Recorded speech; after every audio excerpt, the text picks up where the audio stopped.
Hemos comenzado en Feno 2 el tema siguiente. Ya no estamos dando TOEFL, ya lo avancé con el otro grupo la semana pasada. Vamos a hablar del libro Pasaje al futuro de Santiago Bilinskis, que ustedes lo deben tener porque es un libro que yo lo di para que lo tengan en la fotocopiadora. Eh, este libro de Bilinskis es muy diferente al de Alvin Toffler.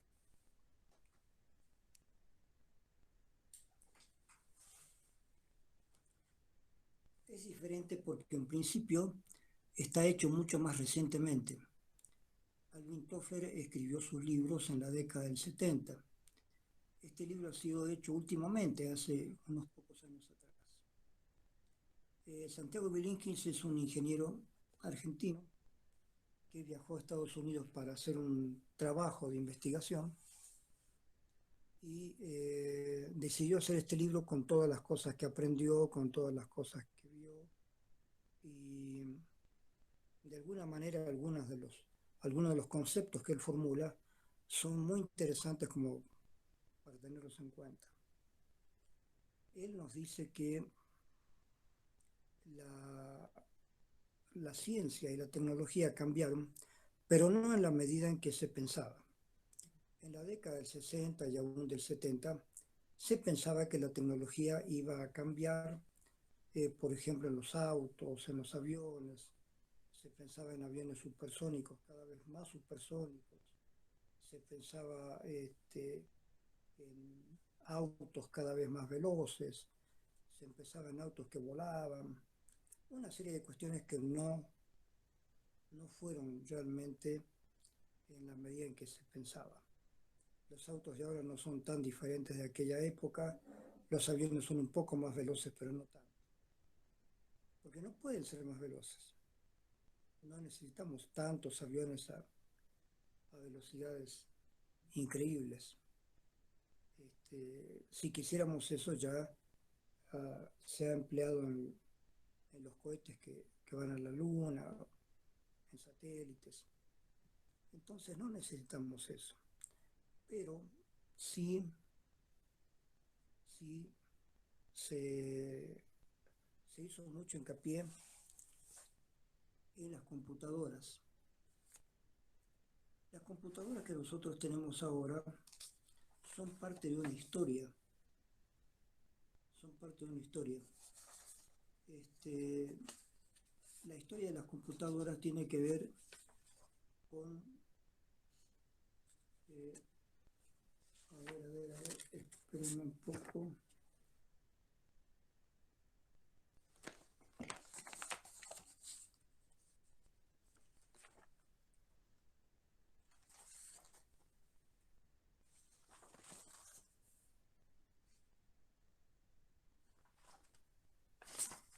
Bien, eh, el futuro se pensaba entonces en términos de autos voladores o de aviones más veloces, pero nadie se dio cuenta que el futuro estaba en las computadoras. En la década del 60, 70 todavía habían computadoras enormes y no se pensaba que podían reducirse de tamaño. Por eso los grandes fabricantes de computadoras como el gerente de la IBM pensaba que no podía haber computadoras o no era necesario hacerlas para más de 3 o 4 computadoras en todo el mundo, porque pensaba que siendo tan grandes son eficaces, pero ¿quién va a comprar una computadora tan grande, tan cara, para hacer qué tipo de cálculos, digamos? Entonces se pensó que las computadoras no tenían mucho, no iban a tener mucho uso. Pero eso es porque no se pensó en la posibilidad de achicar las computadoras. Los primeros que empezaron a achicar objetos fueron los japoneses. Los japoneses, después de la Segunda Guerra, empezaron a industrializar el país cada vez más. Aprovecharon los capitales norteamericanos y empezaron a industrializar el país. Y una vez que ellos empezaron a hacer industrias cada vez más interesantes con el descubrimiento del circuito integrado. Un circuito integrado es, como se llama, un circuito que integra varias funciones. Entonces, con hacer funcionar el circuito, todas esas funciones funciones quedan allí. Y se puede reducir todo de tamaño, en lugar de lámparas, en lugar de una serie de cuestiones un poco complicadas que había que hacer antes en cualquier aparato. Ahora en un aparato mucho menor, mucho más pequeño, el circuito integrado reemplazaba todas esas otras funciones grandes. Con eso los japoneses empezaron a hacer cosas portátiles, radios portátiles, que fue lo primero que hubo. Se achicaron los televisores, después se agrandaron otra vez. Se hicieron una serie de aparatos electrónicos ya de menor tamaño. Pero lo que nadie pensó es que se podía hacer algo como las computadoras o ahora los celulares. Esto significa que nadie pensó que la cibernética, la informática, iba a crecer de manera exponencial. Y aquí nos explica qué es lo que significa el crecimiento exponencial. Vean esta ilustración. Intentemos ilustrar cuán contrario a nuestra intuición es el avance exponencial con un ejemplo muy usado en Singularity University, es la universidad donde fue. Si salimos a caminar avanzando de manera lineal, digamos 1 metro por cada paso, después de dar 30 pasos habremos avanzado 30 metros. Si a la mitad de la caminata, después del paso 15 y a 15 metros del punto de partida, nos preguntan cuánta distancia esperamos recorrer hasta el final, no será difícil estimar un valor aproximado. Si por la mitad avanzamos 15, seguramente terminaremos aproximadamente 30 metros del punto inicial. Imaginemos ahora que pudiéramos caminar a un ritmo exponencial. Nuestro primer paso avanza 1 metro, el segundo 2, el tercero 4, el cuarto 8, y así continuamos duplicando la distancia recorrida con cada zancada. Después de dar solo 10 pasos, habremos recorrido un poco más de 1 kilómetro. Si nos preguntan cuán lejos esperamos llegar, viendo que cada vez vamos más rápido, seguramente lleguemos a un número algo mayor a 3 kilómetros, digamos 30. Seguimos avanzando hasta la mitad del camino y nos encontramos con que en 15 pasos ya superamos nuestra estimación anterior. Recorrimos casi 33 kilómetros. Esto va más rápido de lo que pensábamos, reflexionamos. Se escucha suavito, Lice.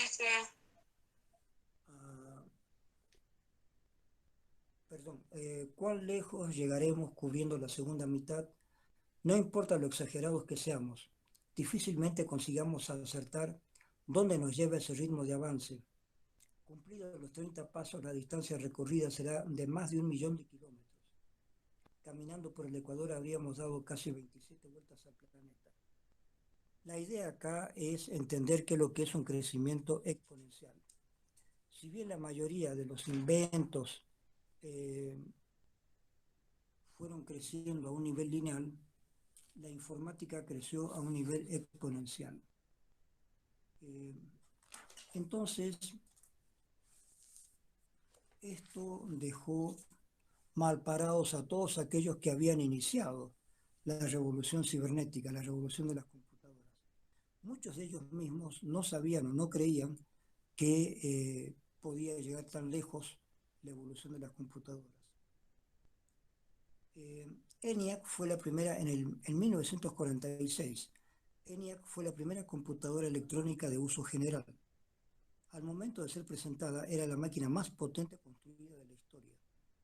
No era precisamente portátil, ocupaba una gran habitación y tenía 30 metros de largo.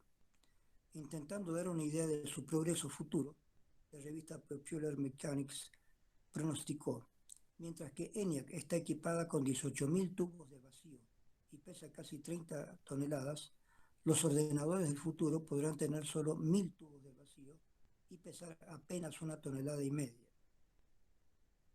65 años después, un teléfono celular inteligente pesa apenas 150 gramos y posee un poder de cómputo millones de veces superior que aquella prodigiosa máquina. Millones de veces superior. Entonces, esto es lo que nos dice el autor del crecimiento exponencial de la industria informática. Es algo que nadie lo había pensado antes. El crecimiento exponencial es mucho más fuerte, más veloz que el crecimiento simplemente lineal. Entonces las cosas crecen a un ritmo que la gente no se lo imagina. La historia de la informática está plagada de citas que, analizadas en retrospectiva, lucen tan absurdas que todos sus autores niegan haberlas dicho. Lo llamativo es que surgieron de las personas que en ese momento más sabían sobre esta disciplina en todo el mundo. En 1943, Thomas Watson, presidente y figura emblemática de IBM, recuerden ustedes que IBM fue y sigue siendo una marca muy conocida en toda clase de industrias. La IBM afirmó: creo que hay un mercado mundial de como mucho 5 computadoras. Claro, ellos estaban pensando en esas computadoras enormes. Entonces pensaban que mundialmente no se iban a vender más de 5 computadoras. Por su parte, Ken Olsen, fundador de Digital Equipment Corporation, sostuvo en 1977: no hay razón para que alguna persona quiera tener una computadora en su casa. Y claro, pensando en esas computadoras enormes, tú dirías, ¿para qué una persona quisiera tener una computadora en su casa? Eh, Otro ejemplo es la afirmación de Bill Gates, fundador de Microsoft en 1981. 640 kilobytes de memoria debieran ser suficientes para todo el mundo. Ustedes saben que hoy en día tenemos mucha más memoria almacenada en un celular. ¿Por qué ocurrió esto? Porque acostumbrados por miles de años a convivir lineales, los humanos somos muy malos lidiando con fenómenos exponenciales. En todos los órdenes de la vida estamos habituados a usar el pasado como referencia al futuro. Por ello, cuando entra en juego un fenómeno exponencial, como sucede con la informática, cuanto más sepa alguien y más embebido haya estado del ritmo del cambio anterior, más difícil es que pueda anticipar lo que depara el futuro. Quiero que piensen bien en esto que ha dicho este autor, porque es interesantísimo. Si nosotros tenemos nuestra mente acostumbrada a cambios lineales, 1, 2, 3, 4, 5, esta clase de persona que piensa solamente de forma lineal, mientras más sepa del pasado, más le va a ser difícil enfrentar el futuro. Porque el futuro va a un cambio, como en el caso de las computadoras, a un cambio exponencial. Entonces una persona acostumbrada a 1, 2, 3, 4, y diga, bueno, lo próximo será 5, 6, 7, no está acostumbrada a 2, 4, 8, 16, 32, etcétera, etcétera. Entonces la persona que no está acostumbrada al cambio exponencial no va a ser un buen predictor del futuro, no puede predecir nada del futuro, porque esa persona está incluso a un ritmo mental, aritmético, un razonamiento lineal, que no tiene ya nada que ver con, por ejemplo, la informática y algunas otras áreas que están creciendo a un ritmo exponencial. Ya hemos visto que lo exponencial es mucho más rápido que lo lineal. Por lo tanto, avanzar a un ritmo exponencial, ¿qué nos supone? Eh, Supone estar preparados para el futuro. Supone pensar matemáticamente de forma exponencial. Solamente así una persona puede hoy en día predecir el futuro. Una persona que siga con su mente lineal 1, 2, 3, 4, 5 va a ser un mal predictor del futuro. Esa persona no va a saber qué va a pasar. Entonces, desde el inicio de las computadoras, desde la llegada a donde hemos llegado con los teléfonos celulares, siempre tenemos que comenzar a pensar en cambios exponenciales. 2, 4, 8, 16, 32, 64, etcétera, etcétera, etcétera. De manera que podamos pensar que el futuro que se nos viene, pensado en modo exponencial, es casi inexpresable, casi inimaginable. ¿Por qué les digo esto? Porque hay muchas secuencias que se están juntando ahora a partir de la informática. La informática, la cibernética, ha hecho que el uso de las computadoras, y con computadoras cada vez más veloces, con más capacidad de almacenamiento de datos, con más rapidez de funcionamiento, con más capacidad de, a través del Internet, captar información, como todos trabajan con computadoras, todos trabajan a un ritmo muy veloz, muy superior a como se trabajaba antes. Supongamos, una persona estudia biología, pero con la computadora se entera de todos los avances que hay en todo el mundo de la biología. Antes había que esperar alguna noticia, alguna revista, alguna publicación. Hoy en día las publicaciones que aparecen por internet o publicaciones que una persona espera de gente amiga o de colaboradores que tiene en otras partes del mundo, pueden inmediatamente comunicarse entre ellos los nuevos descubrimientos y a través de eso pueden más o menos avanzar. Vean, por ejemplo, cómo avanzó la vacuna para el COVID. La vacuna para cualquier cosa requiere un proceso muy largo, pero ahora se han acelerado porque en la medida de lo posible los científicos se informan unos a otros en diferentes partes del mundo de cómo está sucediendo este problema del COVID.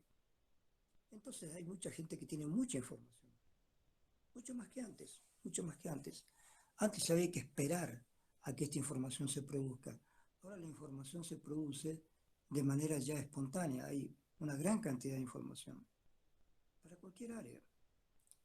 Busquen ustedes algún día en la computadora o en el celular, pero mejor en la computadora. Busquen ustedes informaciones sobre un tema X. Si ustedes tienen algún problema de salud o sus parientes tienen un problema de salud, busquen sobre ese problema de salud en la computadora. Y les van a aparecer un montón de informaciones. Por aquí, por allá, por allá, por allá. Claro, lo que hay que tener cuidado ahora es cómo seleccionar la información. Pero escúcheme, en cualquier cuestión que uno pregunte a la computadora, aparece una información.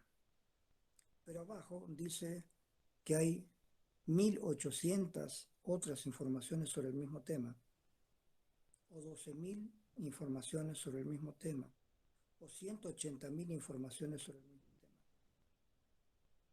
No tenemos tiempo de ver las 180.000 informaciones sobre el mismo tema. Y no sabemos cuáles de esas 180.000 más verídicas que otras. Pero aparece una de ellas. Y a partir de ahí nosotros podemos más o menos buscar. Pero la cantidad de información que da la computadora está por encima de lo imaginable. Yo no me imagino en poco tiempo leyendo 180.000 informaciones sobre un concepto, sobre una teoría, sobre lo que sea. ¿Quién maneja 180.000 informaciones? Nadie, nadie. Solamente la computadora. Entonces yo debería decirle a mi computadora exactamente qué es lo que busco. Quiero saber exactamente esto, de esto, de esto. Y la computadora va a hacer el trabajo. La computadora va a buscar exactamente esa información para que yo no tenga que buscar 180.000 informaciones, sino que la computadora de esas 180.000 informaciones busque exactamente lo que yo estoy buscando y que me lo dé. Eso es increíble, totalmente increíble. No existía antes. Ustedes deben tener en cuenta que la capacidad de información en materia científica o cultural es importantísima, importantísima. Supongamos, yo estoy haciendo un trabajo de historia y aparece tal cuestión que yo no estoy seguro. En la época de las bibliotecas, aunque una persona tuviera muchos libros en su biblioteca personal, tendría que ir a buscar en su biblioteca tal información. Y eso hace perder mucho tiempo, aunque tengas una biblioteca muy ordenada, ¿no es cierto? Vean, a que la vean un poco al revés, pero yo tengo acá un poco de libros, ¿sí? Un poco de libros, pero yo trato de ordenarlos, se desordenan, eh, pero esta biblioteca no es esa, tengo varias bibliotecas en mi casa como esa. Entonces cuando tengo que buscar algo, tengo que ir a la biblioteca que yo sé en la cual está esa información. ir, buscar el libro, agarrarlo y buscar la información. Hoy en día, en lugar de todo esto, con la computadora uno busca la información ese rato y la tiene y sigue haciendo su trabajo, ¿no es cierto? Claro. Yo puedo escuchar una música y me interesa el autor de la música. Entonces, mientras sigo escuchando la música, pido la biografía del autor. Y en la biografía del autor puedo ver algo que me interesa y pido esa información.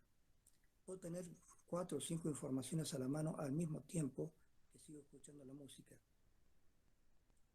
de ese autor. Eso antes era imposible. Era imposible. Ahora todo eso es posible. Ustedes saben que existen con la computadora posibilidades enormes de meterse en grandes bibliotecas. La biblioteca del Congreso de Estados Unidos, la biblioteca de grandes universidades. Hay muchas bibliotecas que tienen millones de libros y uno puede buscar con la computadora en una de las grandes bibliotecas. Hay una biblioteca famosa en el Congreso argentino y yo estuve viendo algunos de esos libros y además la exposición está muy bien hecha porque uno cada vez que pulsa la tecla parecería que una hoja sale, o sea, está fotografiada de manera que parezca que uno mismo está pasando una hoja. Entonces tener toda la impresión de que uno está con ese libro. Y son libros que están en una biblioteca muy, muy importante para historia. Entonces, ¿qué más? Ustedes saben que se pueden meter en Google Earth y buscar, qué sé yo, calles de París. No lo vas a ver así de manera directa, pero hay fotografías como para que tú tengas la impresión de estar caminando por calles de París. Y puedes tener toda la sensación de haber estado en París. Y efectivamente, a un nivel sugestivo, a un nivel de impresión, has estado caminando por las calles de París. Todo eso se puede hacer. Es obvio que en algunos lugares donde los gobiernos tienen más posibilidades, estos gobiernos como el gobierno de Estados Unidos debe tener computadoras que efectivamente bajan y ven cómo está caminando la gente en ese momento, ¿no es cierto? Eh, Hay una serie de cosas que hay que imaginarse que los gobiernos pueden hacer. Pero más allá de la política, el ser humano corriente, corriente, tiene en sus manos posibilidades inmensas, enormes, enormes. ¿Y saben qué? Lo que me parece más grandioso de todo esto, chicos, es que nadie se da cuenta de todo lo que tienen. Es tan grande la capacidad de información que tenemos que la mayoría de la gente no se da cuenta. Entonces acá nos metemos con otro problema diferente al que planteaba Toffler. Toffler plantea determinado tipo de cosas, pero más allá de Toffler ahora tenemos que ver otro tipo de cosas. ¿Qué hace la gente con tanta información? ¿No es cierto? Por supuesto ustedes me dirán, hay problemas con la información, hay tanta información que no sabemos cuál es verdadera y cuál es falsa. Sí, pero fíjense que antes pasaba lo mismo. Yo leo un libro y ¿cómo sé si las cosas que dice ese libro son ciertas? ¿Cómo lo puedo saber? Comprando otro libro o comprando otro libro o consultando qué es lo que dijo tal autor o tal otro. ¿Sí? A lo mejor yo creo mucho en Jean-Paul Sartre, un gran filósofo que hubo, que en la década del 50, 60, 70 todavía tuvo mucha importancia. La pregunta es, ¿y si el mismo Jean-Paul Sartre no estaba muy bien enterado? ¿Y si los grandes filósofos que nosotros seguíamos tampoco estaban muy bien enterados de algunas cosas? Si ellos también captaron alguna señal equivocada, si ellos leyeron a lo mejor algún libro que no decía lo cierto, fíjense con una cosa muy básica que a ustedes les tiene que interesar. ¿Qué sabemos nosotros acerca del imperio incaico? Sabemos una serie de cosas, pero cada tanto se van descubriendo nuevas. sobre todo lo que ha pasado en América, cada día hay descubrimientos nuevos. Y resulta que los aztecas no habían sido como se pensaba, o tal vez los incas no habían sido como se pensaba, etcétera, etcétera. Hay nuevos descubrimientos cada vez. Pero ¿cómo estar atento a esos nuevos descubrimientos? Para estar atentos hay que ponerse en onda con sitios, sitios de historia, sitios de arqueología. Entonces, si nos interesan esos sitios, estamos al tanto. Y al estar al tanto de esos sitios, sabemos mucho más que antes, porque nos llega información, si buscamos, nos puede llegar información privilegiada que nos van poniendo al día sobre todo lo que se sabe sobre una materia, sobre una disciplina. Eso antes era muy difícil. Había que buscar este, publicaciones de congresos, publicaciones de investigaciones. Ahora esas publicaciones salen rapidísimo por internet. Entonces estamos ahora ya en otro problema. Yo me voy a adelantar una cosa que vamos a ver después. Teníamos tanta información que no sabemos qué hacer con esa información. El mundo se está perdiendo en el medio de demasiada información que la gente no controla.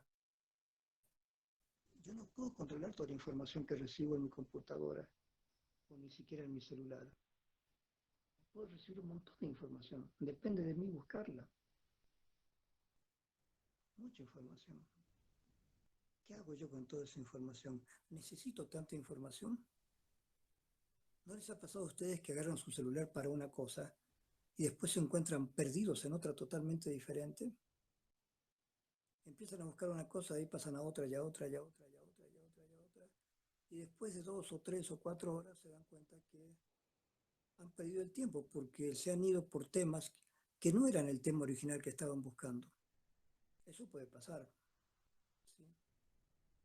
Aparte del hecho de hablar con amigos, hablar con parientes lejanos, personas que uno pensaba que ya no las iba a ver más, pero ahora las ve porque se puede ver, porque se puede hablar, así como yo estoy hablando con ustedes, yo puedo hablar con parientes que están lejos, con amigos que están lejos, ¿sí?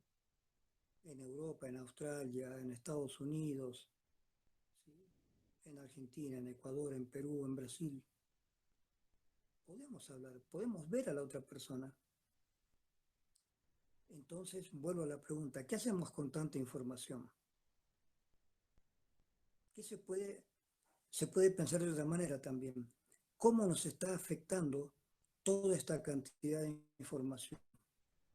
¿Estamos sabiendo manejar toda esta información? ¿Sabemos manejarla? ¿Somos mejores que antes?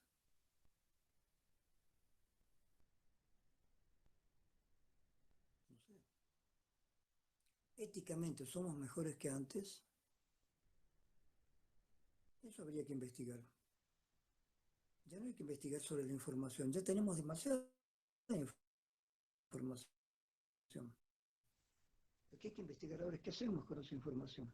¿Cómo podemos manejar esa información para tener más adecuación en nuestra profesión, en las cosas que hacemos? Para eso entonces, ¿qué es lo que hay que hacer? Algo realmente paradójico. Tenemos que empezar a limitar la información. ¿Se dan cuenta de lo que estoy diciendo? Limitar la información. Antes el asunto era cómo podíamos saber más, cómo podíamos informarnos más. Ahora la cuestión es cómo podemos informarnos menos. La cuestión ahora es cómo podemos limitar la información, porque tenemos demasiada información y no la podemos manejar. ¿Qué hago yo si les repito, la computadora me dice que sobre tal cuestión que yo he buscado y que me la encuentra, hay además 20.000 o 30.000 otros resultados de la búsqueda de la computadora? La computadora me dice, tengo 30.000 resultados más. Ah, gracias, pero no puedo pasarme el resto de mi vida leyendo los 30.000, ¿sí?, hallazgos de la computadora. La computadora, sobre un tema que yo le pregunté, halló 30.000 resultados. Pero no puedo 30.000 resultados, ¿para qué?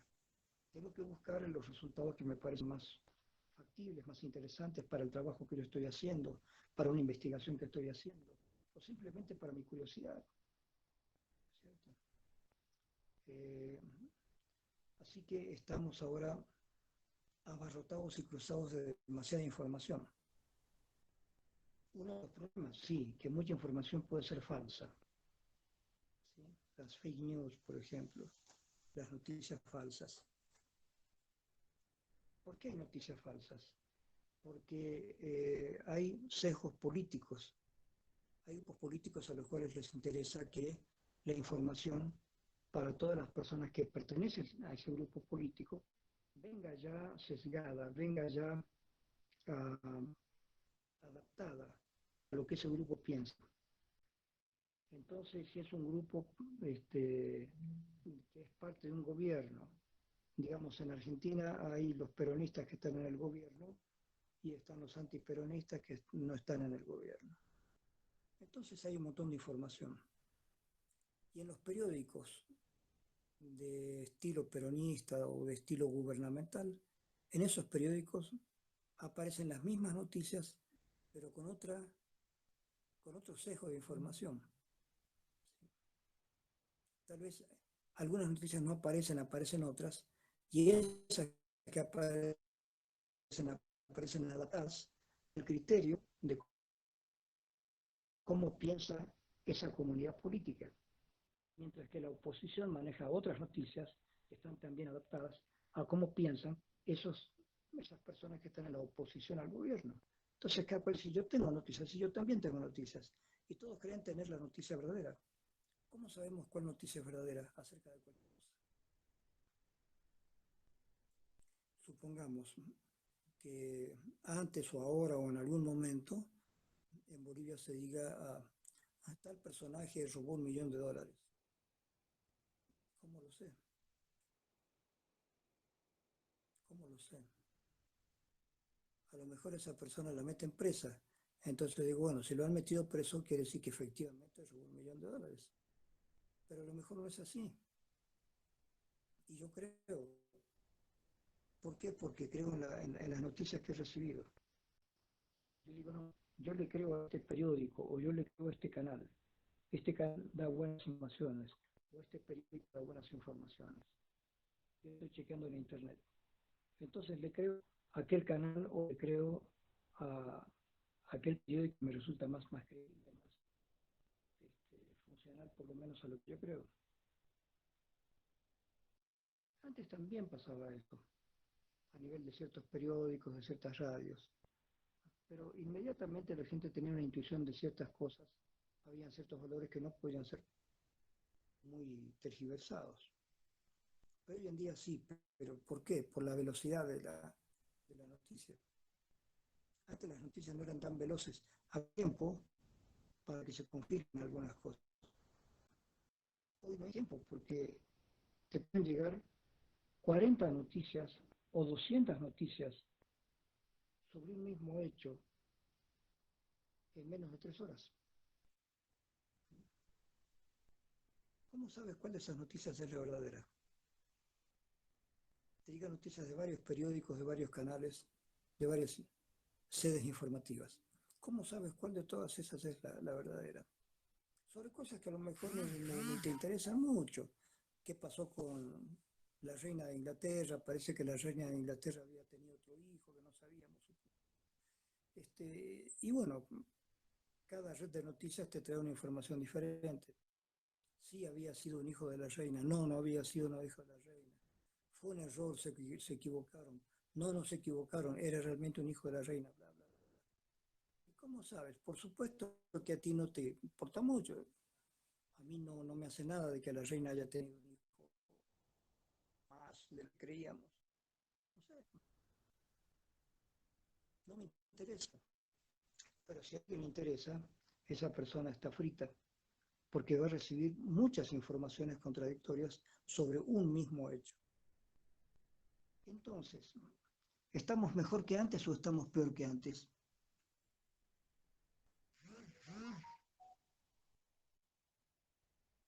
Sobre esto es sobre lo que ustedes van a tener que investigar, chicos. Yo les voy a dar libros, este, libros que son cuestionadores, ¿no es cierto? Libros que tienen mucha información.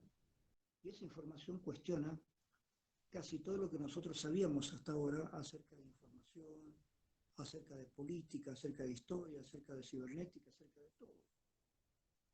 Pero la información que tenemos última está dividida en varias ramas. Hay una rama como la de Harari, por ejemplo, o la de este mismo autor, que explican todo lo que va a pasar a partir de la revolución cibernética, la revolución de las computadoras, la revolución de los robots, sobre todo. Por ejemplo, Harari, que ustedes lo van a leer también, dice que una de las profesiones más próximas a desaparecer va a ser la medicina, porque van a haber robots que van a diagnosticar mejor que un médico y van a recetar las cosas mejor que un médico. El robot va a decir, esta persona tiene esto, usted tiene esto, y tiene que tomar esto y esto y esto en tales momentos, en tales horas al día. Eh, ¿Cómo sabes si el robot funciona bien? No lo sabes, pero tienes que confiar en el maldito robot, porque esa va a ser la técnica del futuro. Un robot que te dice cómo estás de salud, qué tienes que tomar, qué tienes que hacer. Y ese robot, si funciona bien, va a funcionar mejor que el médico. Esas son las predicciones que está haciendo, o previsiones que está haciendo Harari, otro autor que vamos a ver. Entonces hay varias profesiones, según Harari, que van a ir desapareciendo. ¿Sí? Hay una profesión que casi ya ha desaparecido, que no debería desaparecer, pero ha desaparecido en países donde las cosas funcionan bien. Por ejemplo, antes había un agente de tránsito. En cada esquina o en esquinas muy concurridas había un agente de tránsito que hacía parar a las movilidades de un lado y permitía que pasen las otras. Estaba parado en la esquina. Antes incluso, antes, cuando yo era niño, y antes de que yo fuera niño, había un lugar en esas esquinas precisas donde había como una especie de pequeño escenario redondo al cual se subía el varita, es decir, el policía encargado del tránsito. Entonces ahí, en ese lugar circular, que tenía su pequeño techo además, ahí estaba el agente de tránsito dirigiendo el tránsito desde ese lugar alto, para que todo el mundo lo vea. Bueno, cuando aparecieron los semáforos desaparecieron esos policías porque ya no eran necesarios. Entonces era fácil decir, la aparición de los semáforos hará innecesarios los policías que estaban en la esquina, los policías de tránsito. Sí, son innecesarios, salvo en algunos lugares donde por algún motivo no haya semáforos, no estén funcionando algunos semáforos. Pero por lo general, si hay semáforos, el policía de tránsito, ese que estaba en la esquina dirigiendo el tránsito, ya no existe. Por lo tanto, si nosotros vemos una película donde está la gente de tránsito dirigiendo el tránsito, sabemos que es una película anterior a la aparición de los semáforos. Y los semáforos comenzaron a aparecer en el 50 y tantos, al final de los 50 y tantos, década del 60, ya empezaron a aparecer los semáforos. Entonces, o por ejemplo, hace muchos años atrás, habían policías que iban por las calles de noche y en cada esquina, cada policía iba gritando si estaba lloviendo o no, si había un buen tiempo o no, para que los vecinos supieran. Entonces una persona estaba en su casa, medio dormitando, y escuchaba a ese policía que se llamaba El Sereno. El Sereno pasaba y anunciaba si estaba lloviendo, si estaba bien, si había algún... Por supuesto que ya no existe, no hay necesidad de eso. Con el celular tenemos información. El celular que tenemos puede tener información del edificio donde vivimos o del barrio en el cual estamos. Y tenemos información fresca de todo lo que puede pasar. alguien se hace cargo de ese grupo, entonces vamos a crear un grupo para el barrio, o vamos a crear un grupo para el edificio. Y tenemos información de lo que pasa.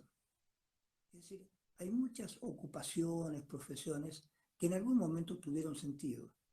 Y la aparición de la tecnología va haciendo desaparecer esas profesiones o esas ocupaciones. Entonces, Harari dice que muchas profesiones van a desaparecer con el impulso de la robótica. Los robots van a empezar a hacer un montón de cosas. No vamos a necesitar, fíjense, la picardía de este autor de decir que una de las primeras profesiones que va a desaparecer es la medicina. Los médicos ya no van a ser importantes porque la misma computadora o un robot con los datos que tenga nuestro nos va a decir qué tenemos, qué necesitamos y cómo conseguir los remedios.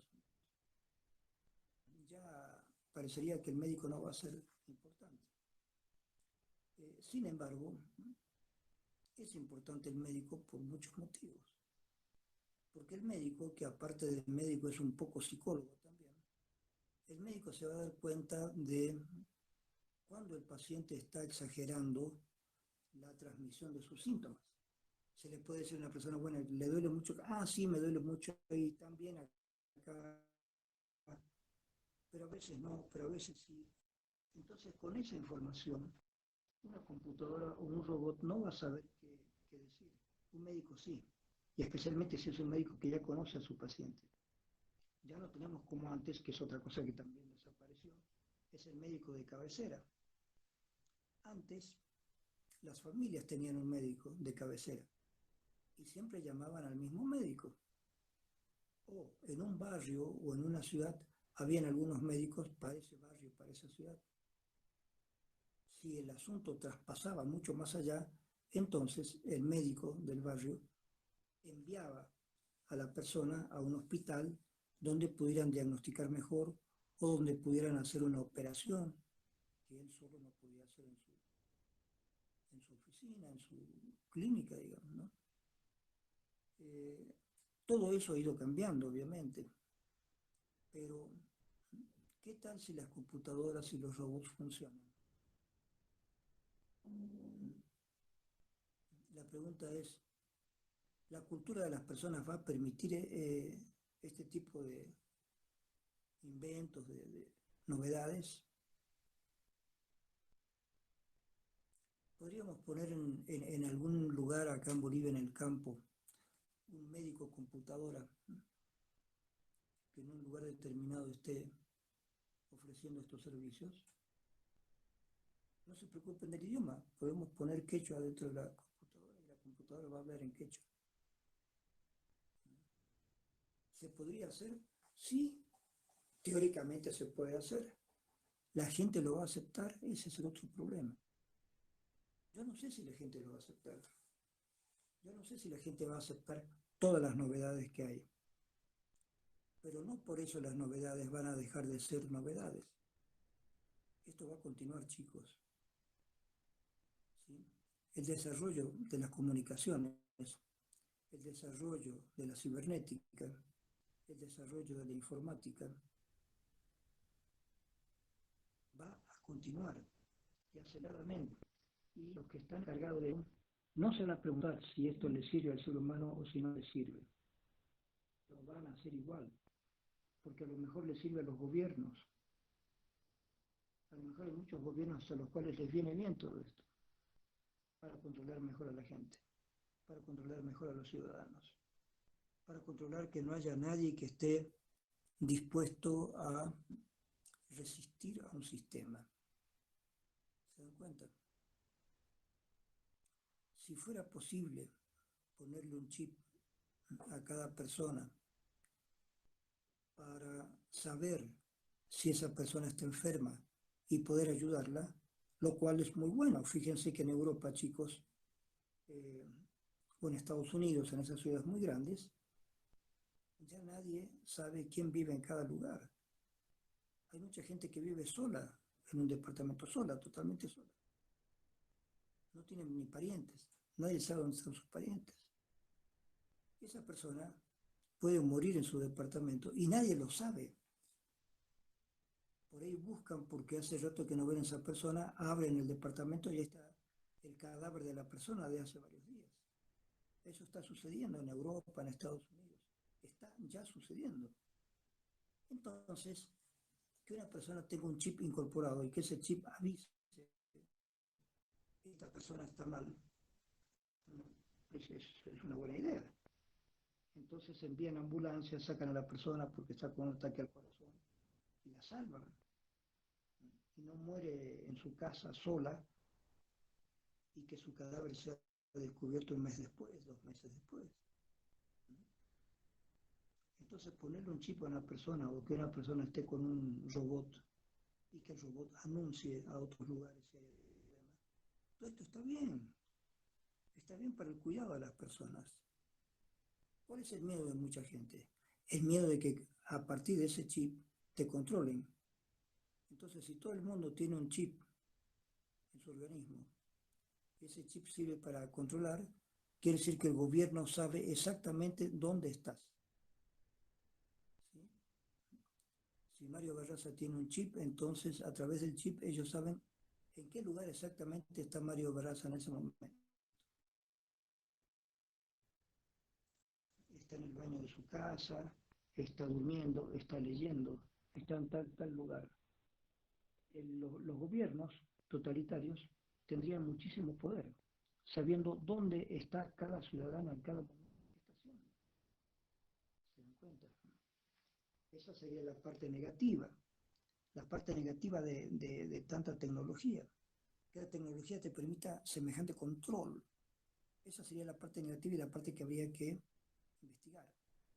Entonces, así como Alvin Toffler criticó mucho la segunda ola y dijo todo lo bueno que venía con la tercera, ya ahora tenemos que ver, ya estamos en la tercera ola, que se está imponiendo en mayor o menor parte en diferentes lugares del mundo, pero, pero no sabemos cuáles son los peligros. Entonces nuevamente vamos a tener que hacer una crítica, pero ahora ya una crítica de la tercera ola. Demasiada información, informaciones falsas, posibilidad de control de los gobiernos. Todo esto es posible en la era informática. Es decir, con la prevención de que vamos a tener más información y mejor información, nosotros podemos estar al mismo tiempo cada vez más controlados. Ya somos controlados. Ustedes ya saben que cuando usamos el celular o las computadoras, hay otras computadoras hiper integradas que saben qué es lo que yo quiero, qué es lo que yo busco, porque saben qué sitios son los que yo busco más frecuentemente en mi computadora o en mi celular. Entonces, como saben los sitios que yo frecuento, saben más o menos cómo yo pienso y qué quiero.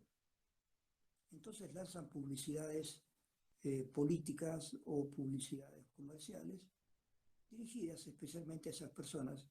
Ellos saben más o menos cómo piensan, qué buscan, qué es lo más frecuentemente que necesitan. Entonces, ¿que hay un mayor control? Sí, hay un mayor control. ¿Que esto es bueno o es malo? Ahí viene la discusión. Entonces, a partir de ahora, si ustedes ya han leído Alvin Toffler, hay que prepararse para otros autores que nos presentan un avance más en la tecnología y en la ciencia, pero junto con ese avance nos presentan un segundo nivel de problemática. La problemática aquí es la información de ida y vuelta. Yo tengo información, pero sin darme cuenta yo también estoy ofreciendo información, aún sin saberlo, por el solo hecho de usar el teléfono o la computadora. Al usarlo yo ya estoy dando información.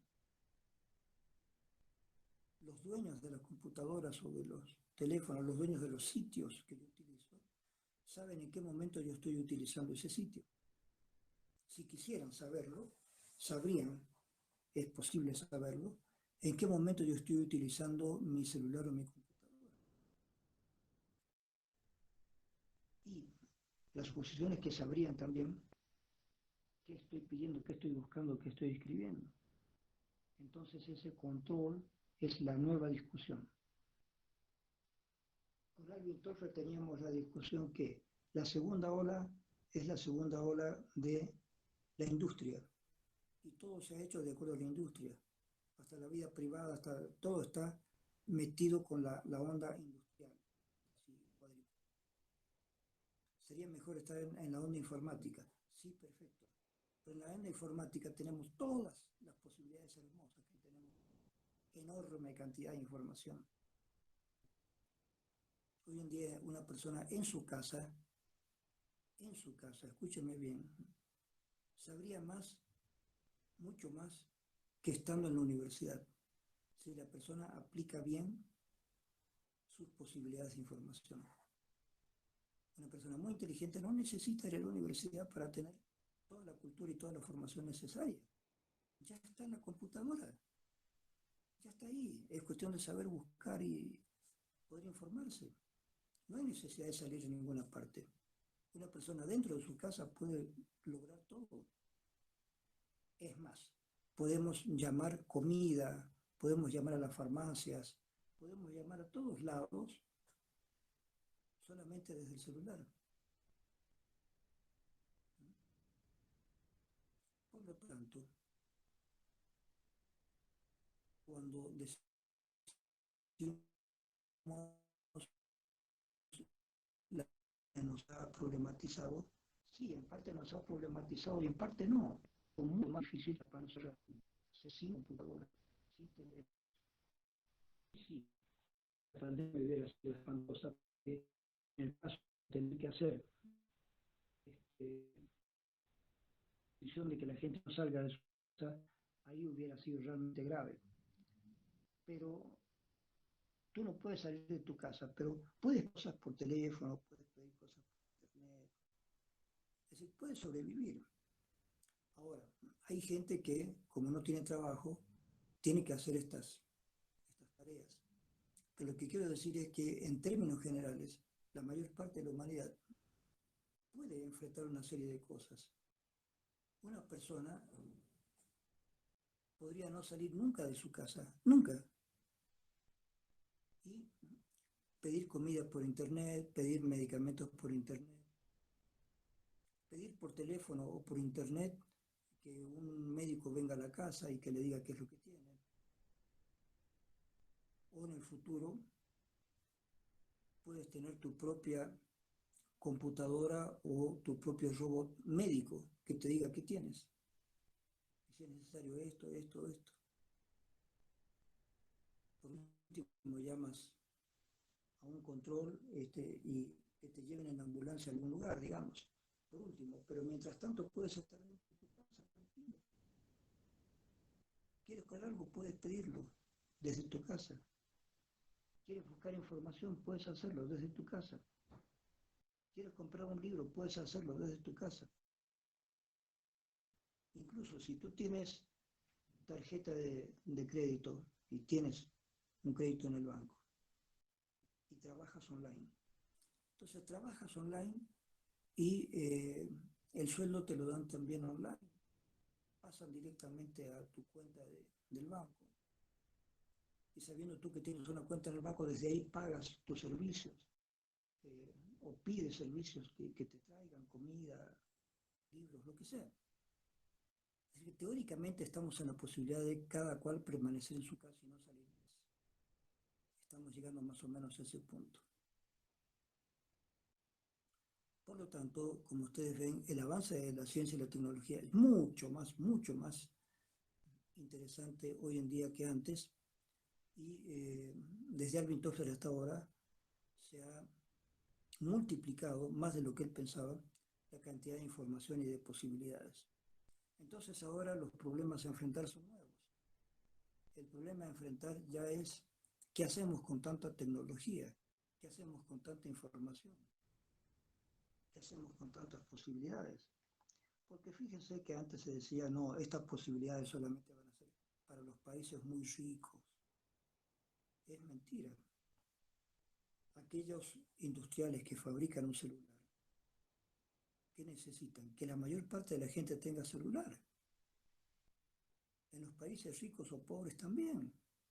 Entonces tienen que hacer que el celular no sea caro como para que cualquier persona lo pueda tener. En la ciudad o en el campo. Y en el campo mejor que en la ciudad. Entonces, por último, una persona puede irse al campo y si desde allí puede utilizar internet, la persona está tranquila, está informada. Y si en el campo tiene algunas cosas para comer, ya tranquila. Entonces hay muchas posibilidades para vivir las vidas diferentes. Acá en Bolivia lo que necesitamos es tener personas que dirijan la política de manera inteligente, no de manera arbitraria, matando gente, corriendo unos, después los otros. Este, Vivimos con políticas muy, muy arbitrarias. Es una pena. Pero desde el punto de vista tecnológico tenemos muchísimas posibilidades. Los seres humanos podríamos ya desembarazarnos casi del 100% del trabajo manual, a menos que una persona quiera hacerlo. A menos que una persona quiera hacerlo. Entonces estas son nuevas condiciones de vida que ustedes las van a vivir de inmediato. Las personas que en este momento son estudiantes son las que van a vivir esto de manera más intensa en los próximos años. Los que somos profesionales y ya hemos vivido ya todo un tiempo, seguramente moriremos habiendo visto el avance de la tecnología. Pero ustedes, todas las personas jóvenes, van a tener que meterse en el mundo de la tecnología porque no va a haber otro. Todo el mundo va a ser tecnológico. Ustedes van a vivir en un mundo tecnológico, ya lo están viviendo. Ya lo están viviendo. Entonces, ¿qué es lo que se avecina? Se avecina lo que ya tenemos, el mundo tecnológico. ¿Qué podemos esperar? Podemos esperar que esto, en una fantástica evolución rapidísima, de modo exponencial, nos presente un mundo que todavía no lo podemos ni siquiera imaginar. Ni siquiera imaginar. Ni ustedes ni yo podemos imaginarnos todo. Yo menos que ustedes, porque estoy, quiera o no quiera, a pesar de que me dedico a este tema, todavía tengo seguramente formas de pensar, formas de ver la realidad, que están seguramente ancladas en cuestiones ya anteriores a la aparición de la informática real, diferente a la informática que pensábamos. Pero ustedes y las personas que vengan después de ustedes, las nuevas generaciones más allá de ustedes, van a vivir en un mundo tecnológico increíble, increíble. Ahora, no sé, y es otro tema de discusión que lo vamos a ver después, es si estamos agotando las posibilidades de sobrevivencia al quemar bosques, al talar bosques. Estamos sacando árboles del bosque porque necesitamos madera. Estamos quemando bosques porque necesitamos terrenos. ¿Para qué? Para que hayan vacas que engorden y que produzcan más carne. Estamos rompiendo nuestro propio hábitat. Estamos rompiendo todo lo que es la parte de oferta climática, digamos, de tener un clima mejor. Por ejemplo, por el TIPNIS, si se hace una carretera, es posible que desaparezcan algunos lugares que son productores de agua, acuíferos. Si se sacan esos acuíferos, esos lugares se van a volver un poco desérticos. Entonces estamos nosotros modificando la naturaleza, modificando el clima. Necesitamos tener casas acá. Entonces hay gente que quema el Parque Tunari y van obteniendo lugares para avanzar con casas en lugares donde la alcaldía debería decir no, es el lugar para el Parque Tunari, no se pueden hacer casas. No no se pueden hacer casas en el botadero, en el botadero de cada casa. Si es un botadero de basura, ahí no puede haber más nadie en varios kilómetros a la redonda. Pero aquí no hay ningún orden social, ¿se dan cuenta? En Bolivia y en Cochabamba en especial.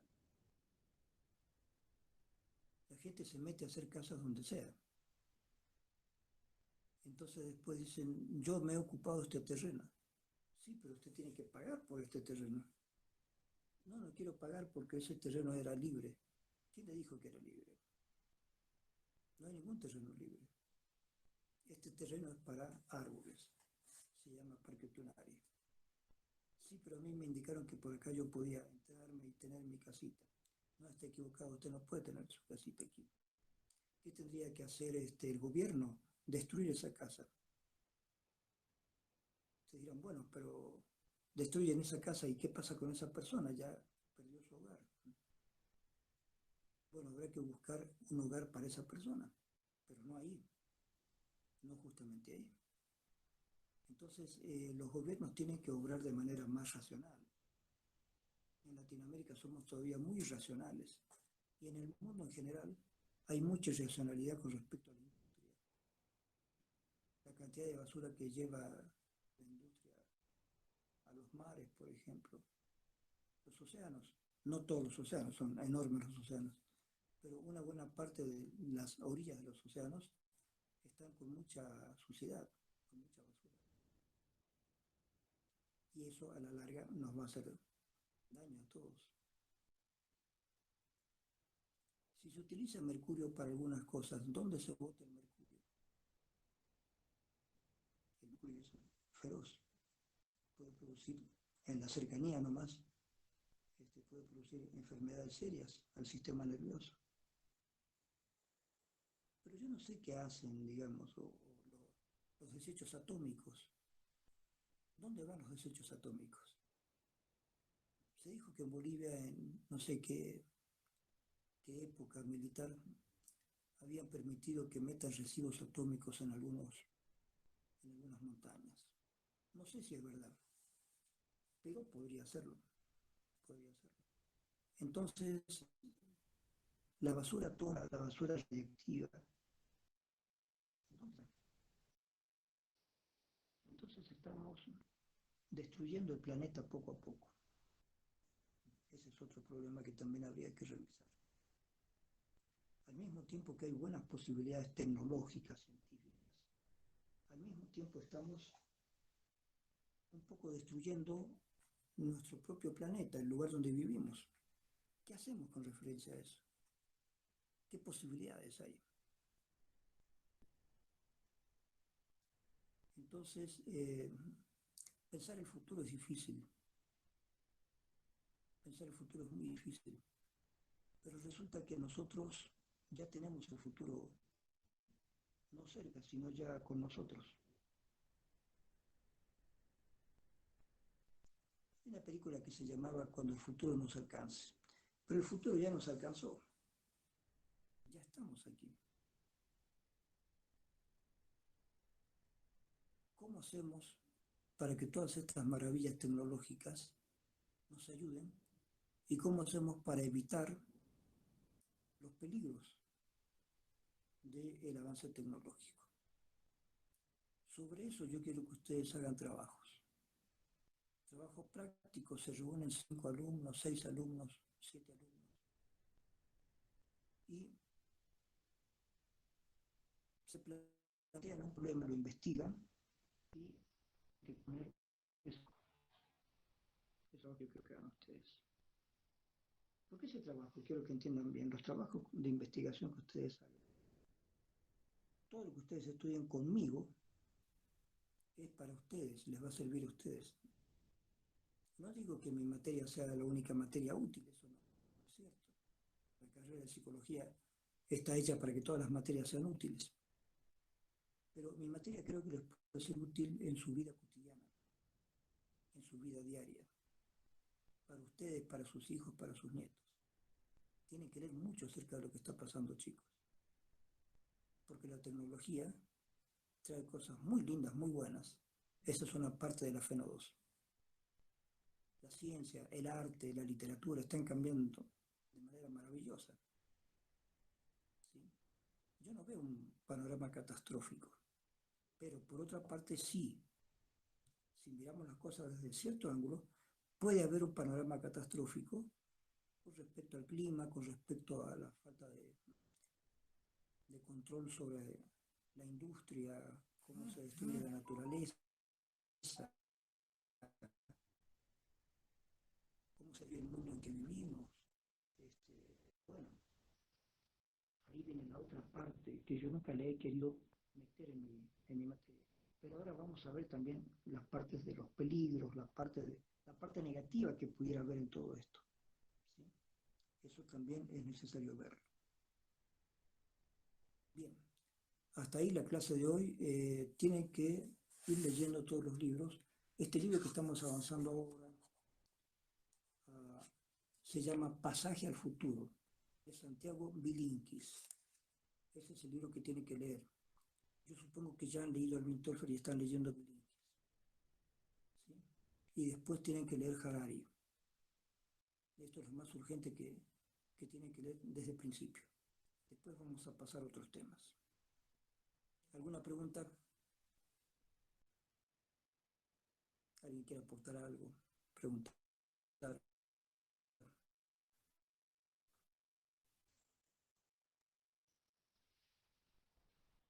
Listo, aquí terminamos la clase de hoy.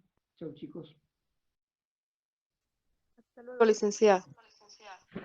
Hasta luego, Licen, que tenga buena tarde. Muchas gracias. Gracias. Chao, chao, chicos. Hasta luego, Licen.